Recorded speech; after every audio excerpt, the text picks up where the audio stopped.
I want to talk quickly about April Fool's joke that went too far. It makes me feel a bit pointless because I'm not sure if it's true. This is something I heard a few years ago.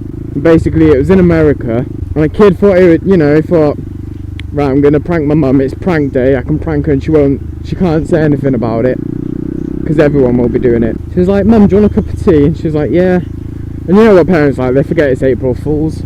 And then he knows there's laxative in the cupboard.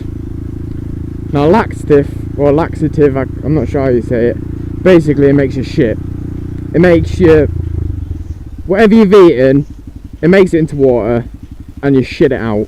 He's only a kid, he doesn't know how much to put in, so he puts in the whole bottle. So he puts in the whole bottle and she's just like, she's shitting. So he's like, right, it's been a while, she's been in there for 40 minutes or whatever. So he knocks on the door, there's no answer. So then he opens the door and his mum is dead on the toilet. He killed his mum by her shitting. She shot herself to death.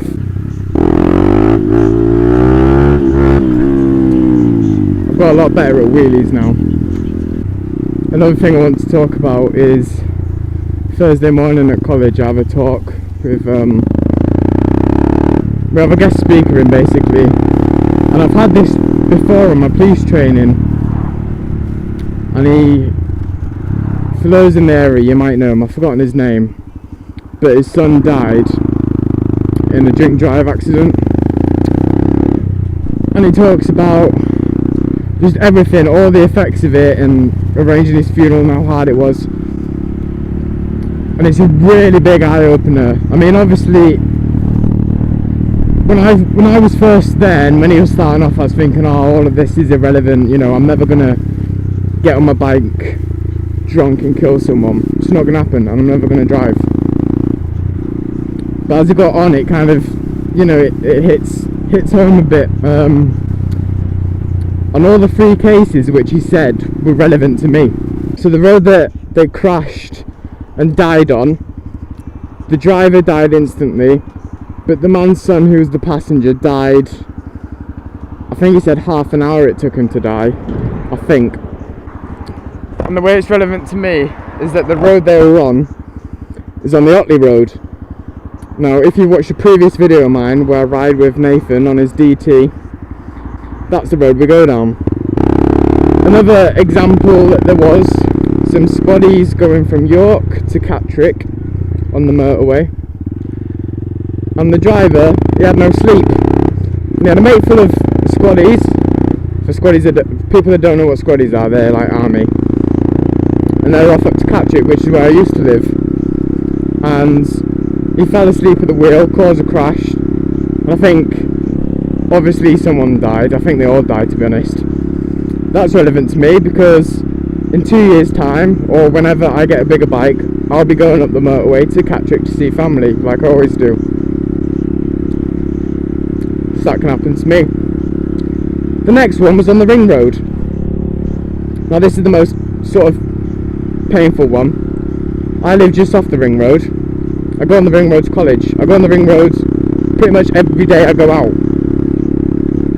And what happened in this case was there was a family car, and as the fireman approached it, he noticed there was 2 baby seats in the back. Now the baby seats were empty, fortunately. He looked in the front driver's seat and there was a man there. Now, the guy actually died, and he braked so hard that all the blood rushed to the point. So if you imagine that you sat on the chair, you're driving, your hands, your knees, your feet, all the blood rushed forward and into them points. I don't know if that's what killed him. But then the fireman, he went home, walked through the door, and he was greeted by 2 kids, his kids. And they're like, "Welcome home, Dad." And so, you know, he said, "Hi, kids." And he went upstairs, took all his gear off, and he sat on the bed and he cried. A full man, a full firefighter, you know, you're thinking manly, and he just sat on his bed and cried. because he thought there's going to be a police officer go into that man's house and they're going to have to say to the kids that the dad isn't coming home tonight. But this fireman's just come home and he's alright. He can go home to his kids. Well, you know, some of you older riders that have kids, that's going to hit home. You know how vulnerable you are. You're more vulnerable than a man in a family car. And anyway, at this talk, I did cry. Just the way the words, honestly, it's one of them things where the vocabulary used just hit home, you know. It was like describing the son's funeral. That's what got me the funeral. So yeah, I did cry at that. And now I've got it again on Thursday, so I'm hoping I'm not going to cry again. I'm not ashamed to admit I cry. Everyone will cry at some point in their life, no matter how like petty it is. So I thought I'd share with you. Goes to show things can start off as a joke and end terribly. Well, the first part of the vlog. So remember to ride safe, try and stay safe. And I will see you next time.